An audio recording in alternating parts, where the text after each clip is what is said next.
Olá pessoal, bem-vindos ao Oráculo das Sombras. Na história de hoje, vamos conhecer o relato aterrorizante de um estudante que aceitou repor algumas aulas no porão de sua escola. O que parecia ser apenas uma tarde tranquila de prática musical se transformou em um encontro com algo que não deveria existir. Luzes que se apagam sem explicação, sons inexplicáveis ecoando pela escuridão, e uma presença que persegue suas vítimas pelos corredores abandonados. Esta é a história de O Som na Escuridão. Prepare-se, porque o que você está prestes a ouvir vai fazer você pensar duas vezes antes de ficar sozinho em lugares esquecidos. Quando eu estava no ensino médio, participava da banda da escola. Era basicamente uma matéria fácil, um OAO garantido. Tudo o que você precisava fazer era assistir às aulas e comparecer às suas lições semanais de instrumento. No entanto, perto do final de um dos semestres, eu tinha perdido duas dessas lições, e por causa disso, minha nota estava em OB. Para um estudante que sempre manteve notas impecáveis, aquilo era inaceitável. Meus pais jamais entenderiam, e a pressão para manter a bolsa de estudos pesava sobre meus ombros como uma pedra. Preocupado, fui falar com o professor de música, o Sr. Nicholson, depois da aula. Ele era um homem de aparência cansada, com olheiras profundas e cabelos grisalhos desalinhados. Quando mencionei minha situação, percebi uma hesitação estranha em seu rosto, como se estivesse ponderando algo que ia além de uma simples reposição de aula. Seus dedos tamborilavam nervosamente sobre a mesa, e ele desviou o olhar várias vezes antes de finalmente concordar. Você pode repor as lições durante o horário de almoço, disse ele, com uma voz que parecia carregar um peso oculto. Mas terá que praticar em uma das salas de armazenamento no porão. As salas de prática estão todas ocupadas durante esse período.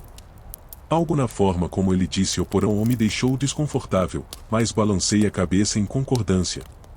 Fiquei aliviado por ter conseguido a chance de recuperar minha nota, embora, para ser sincero, planejasse apenas mexer no celular em vez de realmente praticar. Afinal, quem iria me fiscalizar lá embaixo? No dia seguinte, cheguei à sala de música durante o intervalo do almoço. O corredor estava vazio e silencioso, com apenas o zumbido distante do ar-condicionado ecoando pelas paredes.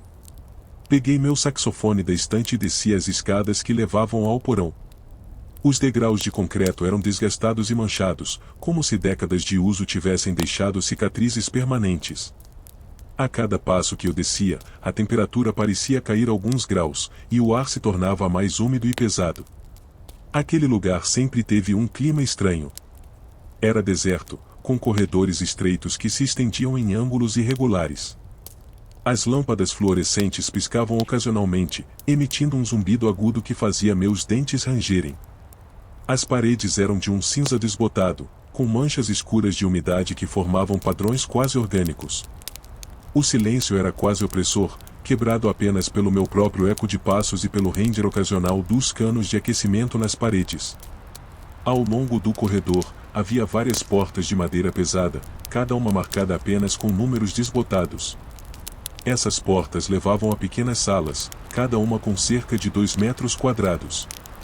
Eram usadas para armazenar cadeiras dobráveis empilhadas, estantes de partituras cobertas de poeira, instrumentos velhos com verniz rachado e outras coisas que a escola não tinha mais uso. Escolhi a sala número 7, no meio do corredor, e entrei. O cheiro de mofo e madeira velha invadiu minhas narinas imediatamente. Por precaução, montei a partitura em um suporte metálico enferrujado, caso o Sr. Nicholson resolvesse aparecer para verificar. A sala era claustrofóbica, com teto baixo e sem janelas. Uma única lâmpada pendurada no teto fornecia uma luz amarelada e fraca. Sentei-me em uma cadeira velha que rangeu sob meu peso e, como esperado, comecei a jogar no celular. O sinal de internet era fraco, mas funcionava o suficiente para passar o tempo. Não se passou muito tempo até que algo estranho acontecesse. De repente, sem aviso algum, as luzes se apagaram. A sala ficou completamente escura, exceto pelo brilho pálido da tela do meu telefone. Meu coração disparou instantaneamente. Por alguns segundos, fiquei paralisado, esperando que fosse apenas uma falha temporária. Mas o silêncio que se seguiu era diferente. Não era apenas a ausência de luz, era como se o próprio ar tivesse ficado mais denso, mais pesado. A temperatura pareceu cair ainda mais, e eu podia ver minha própria respiração condensando em pequenas nuvens brancas diante do rosto. Instintivamente, levantei-me e fui até o interruptor na parede. Liguei e desliguei várias vezes, o clique mecânico ecoando no vazio, mas não adiantou. Tudo permanecia mergulhado na escuridão. Senti um nó se formando no meu estômago. Talvez fosse apenas um disjuntor que precisasse ser religado, pensei, tentando me acalmar. Decidi abrir a porta para ver se as luzes do corredor também tinham apagado. Girei a maçaneta fria e a porta gemeu ao se abrir. A escuridão do corredor confirmou imediatamente que todo o porão estava sem energia. Não havia nem mesmo o zumbido familiar das luzes fluorescentes. O silêncio era absoluto e perturbador. Segurando o celular na frente do corpo para iluminar o caminho, avancei com cuidado pelo corredor. A luz do meu telefone criava sombras longas e distorcidas nas paredes, que pareciam se mover de forma independente. Cada passo que eu dava ecoava de forma estranha, como se houvesse alguém caminhando um segundo depois de mim.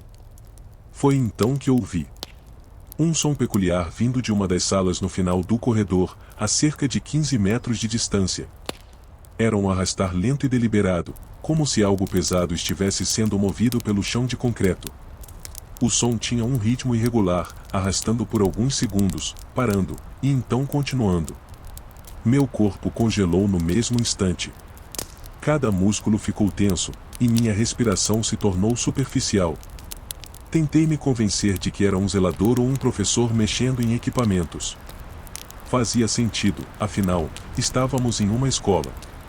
Mas então o som foi seguido por uma respiração pesada e ofegante, misturada com grunhidos animalescos. Não eram sons humanos normais. Era como se alguém, ou algo, estivesse se esforçando muito além de suas capacidades físicas, cada respiração saindo como um assobio áspero e doloroso. Meu instinto gritava para que eu subisse as escadas e saísse dali imediatamente. Mas uma parte mórbida de mim, aquela curiosidade irracional que todos possuímos, me fez dar alguns passos cautelosos em direção ao som. Mantive o celular apontado para frente, embora a luz mal penetrasse a escuridão densa que parecia ter substância própria. Me aproximei cerca de 3 metros quando vi algo que fez meu sangue gelar. Uma grande caixa plástica transparente, do tipo usado para armazenar equipamentos, estava sendo empurrada para fora de uma das salas. Através do plástico embaçado, pude ver formas escuras indefinidas dentro dela. Mas o que realmente me aterrorizou foi a figura que a movia. Com a luz fraca do meu celular, vi uma silhueta encurvada na escuridão, movimentando a caixa. Era impossível distinguir características específicas, mas a forma não parecia totalmente certa. Os ombros eram desiguais, um mais alto que o outro, e a cabeça pendia em um ângulo antinatural. As mãos que seguravam a caixa eram pálidas, quase translúcidas, com dedos longos demais. O som da respiração vinha daquela coisa, intercalado com estalidos secos, como ossos se ajustando. Um calafrio percorreu minha espinha, começando na base do pescoço e descendo até os calcanhares. Cada instinto de sobrevivência que eu possuía gritava um único comando: corra. Desliguei a tela do telefone imediatamente, mergulhando-me em escuridão total. Não queria ser visto. Não queria que aquela coisa, fosse lá o que fosse, soubesse que eu estava ali. Movendo-me às cegas, tatei a parede até encontrar a maçaneta de outra sala. Girei-a com cuidado, tentando não fazer barulho, e deslizei para dentro. Fechei a porta com extrema cautela, controlando cada milímetro de movimento para evitar qualquer som. Pressionei as costas contra a porta, segurando minha respiração. Meu coração batia tão forte que parecia um tambor dentro do meu peito, ecoando em meus ouvidos. Podia jurar que o som era alto o suficiente para atravessar as paredes. Contei mentalmente. 1, 2, 3.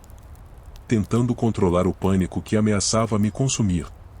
O silêncio voltou a tomar conta do ambiente. Mas não era um silêncio normal. Era carregado, expectante, como se algo estivesse aguardando. Fiquei parado ali, na escuridão absoluta, sem ousar respirar alto. E então senti. Você sabe quando tem a sensação de que não está sozinho? Aquela percepção primitiva que nossos ancestrais desenvolveram para sobreviver? Era exatamente isso, mas amplificado 1000 vezes.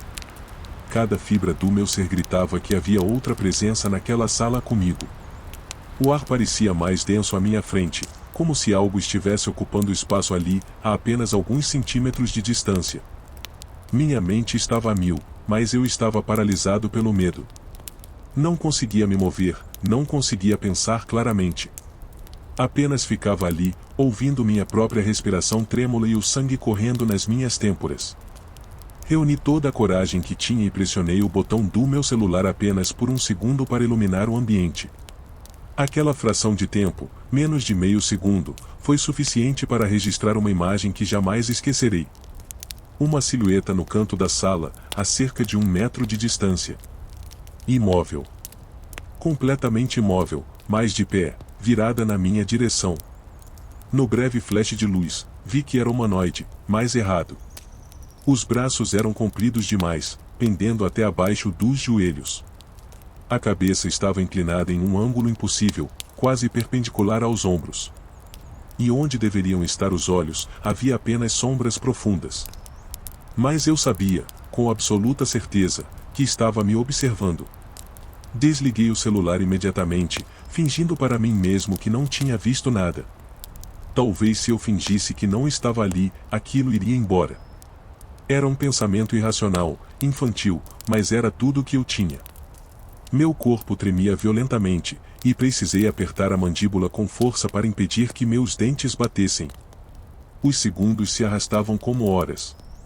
Não ouvia nenhum som além do meu próprio coração trovejante. E então, cortando o silêncio como uma lâmina, veio o estalar de dedos. Não era um estalar comum, casual. Era lento, deliberado, cada articulação se movendo com precisão calculada. Estalar, estalar, estalar. Vindo de onde aquela coisa estava. Antes que eu pudesse processar o que estava acontecendo, senti algo tocar meu ombro. Um toque leve, quase delicado, mas gelado como gelo. Dedos, muitos dedos, mais do que deveria haver em uma mão humana, pressionando através da minha camisa. O toque rapidamente se transformou em um aperto. Dedos longos se fechando ao redor do meu ombro como uma garra, apertando com força crescente. A pele sob meu ombro começou a doer, e pude sentir algo pontiagudo, como unhas ou garras, pressionando através do tecido. Meu corpo reagiu antes que minha mente pudesse. Soltei um grito que rasgou minha garganta, me joguei contra a porta com todo o meu peso, a empurrei com força violenta e explodi para o corredor. A adrenalina assumiu o controle completo do meu sistema.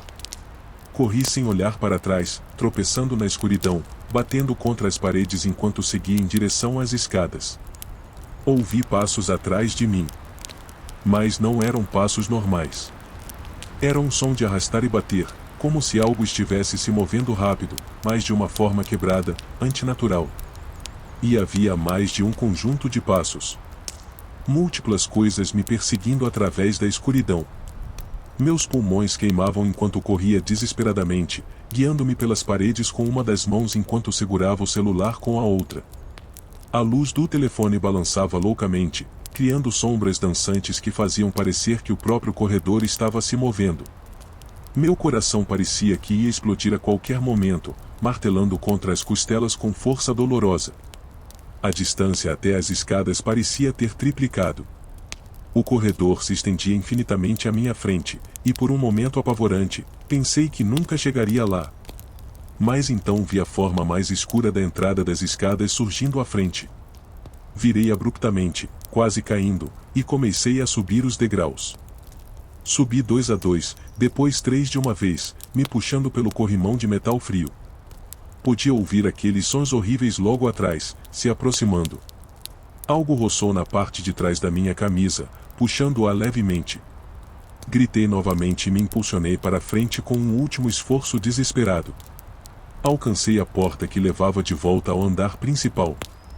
Girei a maçaneta e a empurrei com tanta força que ela bateu contra a parede do outro lado. Luz gloriosa, normal e amarelada das lâmpadas da escola inundou meu rosto. Quase desabei ao cruzar o umbral, cambaleando para frente antes de finalmente me virar para olhar para trás. A escadaria estava vazia. Completamente vazia. Nenhum som vinha do porão agora. Era como se nada tivesse acontecido, como se tudo tivesse sido produto da minha imaginação. Mas meu ombro ainda latejava onde aquela coisa tinha me agarrado, e quando olhei, podia ver marcas avermelhadas através da camisa. Corri pelo corredor até a sala de música, onde o Sr. Nicholson ainda estava sentado à sua mesa, revisando partituras. Quando me viu, seu rosto ficou pálido. Devo ter parecido um louco, suado, ofegante, com olhos arregalados de terror puro. O que aconteceu? Ele perguntou, levantando-se rapidamente. Sua voz tinha uma nota de medo nela, como se ele já soubesse, mas não quisesse admitir. Contei a ele, ofegante, as palavras saindo em jorros descoordenados. Sobre as luzes apagando, sobre a figura movendo a caixa, sobre a coisa na sala comigo, sobre ser perseguido. Enquanto falava, vi algo em seus olhos. Não era surpresa. Era confirmação.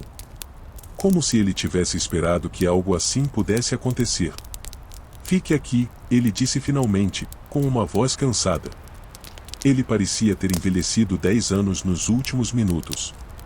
Pegou o telefone e chamou a segurança, explicando que havia um possível invasor no porão. 2 seguranças chegaram em 5 minutos. Eram homens grandes e experientes, mas até eles pareciam hesitantes quando o Sr. Nicholson explicou que precisavam vasculhar o porão. Armados com lanternas potentes e rádios, eles desceram. Fiquei na sala de música, incapaz de me mover, ouvindo o som distante de suas vozes e passos ecoando pelo sistema de ventilação. Levou quase 30 minutos até que voltassem. Quando subiram, estavam pálidos e visivelmente abalados, embora tentassem esconder. Relataram que não encontraram ninguém. Nenhuma pessoa. Nenhuma criatura. Nada vivo. Mas, e eles fizeram questão de enfatizar isso, vários equipamentos musicais estavam fora do lugar. Caixas pesadas tinham sido movidas, algumas delas empilhadas de forma estranha no meio do corredor. Cadeiras estavam espalhadas. E em uma das salas, a número 7 onde eu tinha estado inicialmente, havia marcas de arrasto no chão de concreto, frescas, ainda com o pó recém-raspado visível. Mas tem mais, disse um dos seguranças, sua voz baixa. Ele trocou um olhar com seu parceiro antes de continuar. As luzes estão todas funcionando agora. Testamos cada interruptor. Não há problema elétrico algum. E todas as portas externas do porão estão trancadas por dentro. Ninguém poderia ter entrado ou saído. O Sr. Nicholson fechou os olhos por um longo momento. Quando os abriu, havia resignação neles. Você vai para casa agora, ele me disse. Vou cancelar as aulas do período final. E você? Ele hesitou, você não precisa repor essas lições. Sua nota está recuperada. Naquele dia, cercado por outros alunos curiosos que ouviram os rumores sobre o que tinha acontecido, tentei me acalmar. Mas minha mente continuava voltando àquele momento no porão, aquele toque gelado, aquelas sombras impossíveis. No dia seguinte, fui chamado ao escritório do diretor para relatar o incidente oficialmente. 2 policiais também estavam presentes. Contei tudo novamente, cada detalhe que conseguia me lembrar. Eles anotaram tudo metodicamente, mas pude ver o ceticismo em seus rostos. Para eles, era apenas um adolescente assustado que tinha imaginado coisas no escuro. Não há câmeras no porão, o diretor explicou. Sempre foi considerado um ponto cego do sistema de segurança. Vamos instalar câmeras agora, mas... Ele deixou a frase inacabada. O que não foi dito era claro, não havia como provar o que tinha acontecido. Mas 3 dias depois, algo mudou a perspectiva de todos. Um zelador estava fazendo uma manutenção de rotina no porão quando encontrou algo em uma das salas fechadas. Quando a polícia foi chamada novamente, descobriram uma pequena área que parecia ter sido usada como moradia temporária. Havia cobertores sujos amontoados em um canto, algumas latas de comida vazias, e ferramentas que poderiam ser usadas para arrombar os compartimentos de equipamentos. Mas o mais perturbador eram os desenhos. Nas paredes, feitos com algo que parecia carvão, havia dezenas de desenhos de figuras humanoides distorcidas. Figuras com membros alongados, cabeças em ângulos impossíveis, dedos se estendendo como garras. E no centro de um dos desenhos, havia uma representação clara de um estudante segurando um instrumento musical. As autoridades concluíram que alguém havia estado vivendo ali, possivelmente um sem-teto com problemas mentais.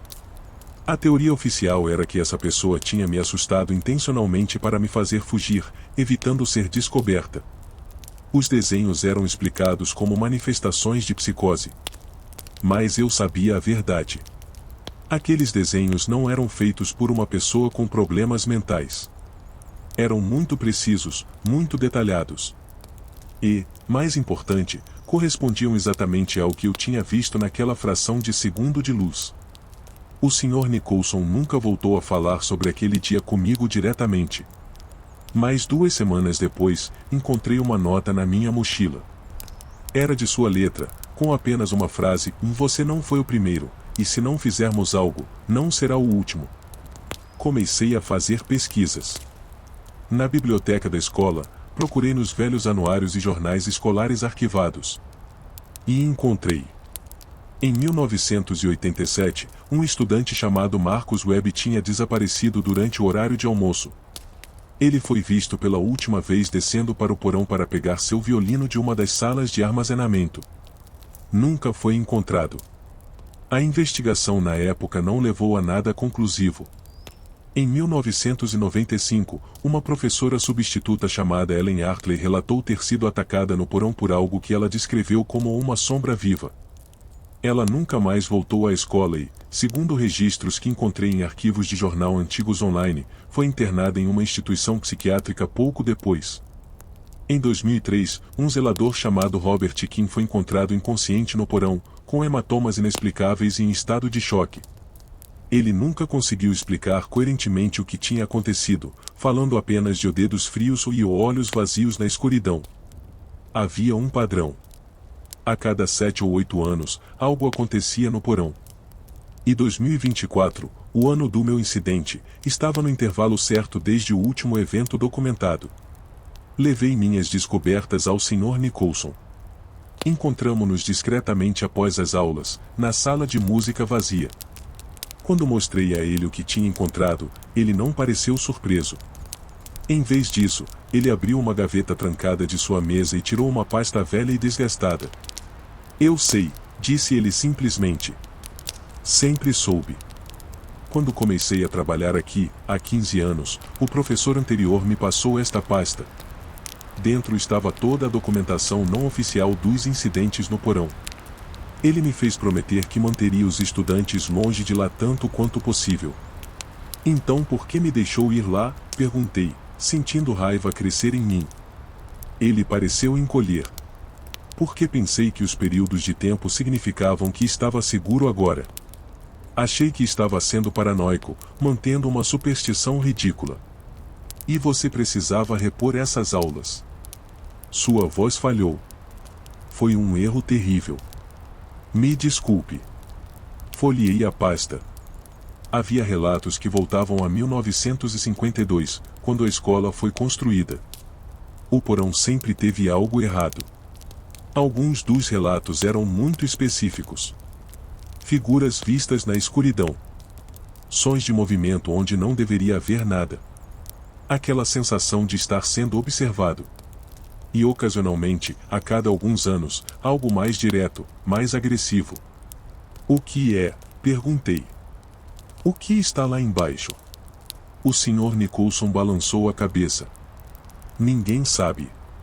Alguns dos relatos mais antigos mencionam que a escola foi construída sobre o que costumava ser um antigo hospital psiquiátrico no século XIX. Esse hospital tinha uma reputação terrível. Experimentos, tratamentos desumanos. Quando foi demolido, dizem que muitos dos túneis e porões foram apenas selados, não removidos. Nossa escola foi construída diretamente sobre eles. Um calafrio percorreu minha espinha. "Então aquelas coisas e são fantasmas?" "Honestamente? Não sei. fantasmas, resíduos psíquicos, algo pior. Tudo o que sei é que há algo lá embaixo que não deveria estar. E parece ter ciclos, períodos de mais atividade. Após aquela conversa, o Sr. Nicholson fez lobby agressivo com a administração da escola. Argumentou que o porão era perigoso por razões estruturais e deveria ser permanentemente fechado.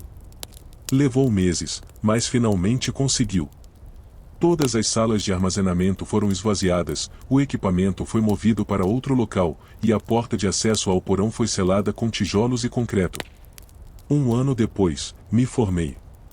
Fui para a universidade em outro estado, feliz por deixar aquela escola para trás. Mas até hoje, mais de 5 anos depois, ainda tenho pesadelos. Sonho com aquele corredor escuro, com o som de passos me perseguindo, com aqueles dedos gelados se fechando ao redor do meu ombro. E às vezes, quando estou sozinho no escuro, quando as luzes apagam inesperadamente em minha casa ou um elevador fica parado entre andares, sinto aquela presença novamente. Aquela sensação de não estar sozinho. Aquele conhecimento primitivo e aterrorizante de que algo está me observando das sombras. O Sr. Nicholson aposentou-se 2 anos após meu incidente. Antes de partir, ele me enviou um e-mail. Dizia apenas: a parede que selou o porão foi encontrada com rachaduras na semana passada. Eu avisei a eles. Espero que reforcem antes que seja tarde demais. Alguns lugares não querem ficar fechados. Nunca respondi aquele e-mail. Não sabia o que dizer. Até hoje, não sei se o que estava naquele porão era humano, sobrenatural, ou algo entre os dois. Mas uma coisa é absolutamente certa, e aquele lugar nunca mais foi o mesmo para mim. E em noites quietas, quando o silêncio se torna opressor demais, ainda posso ouvir o estalar lento de dedos na escuridão. O som de algo pesado sendo arrastado. E aquela respiração áspera e ofegante, esperando pacientemente por sua próxima oportunidade.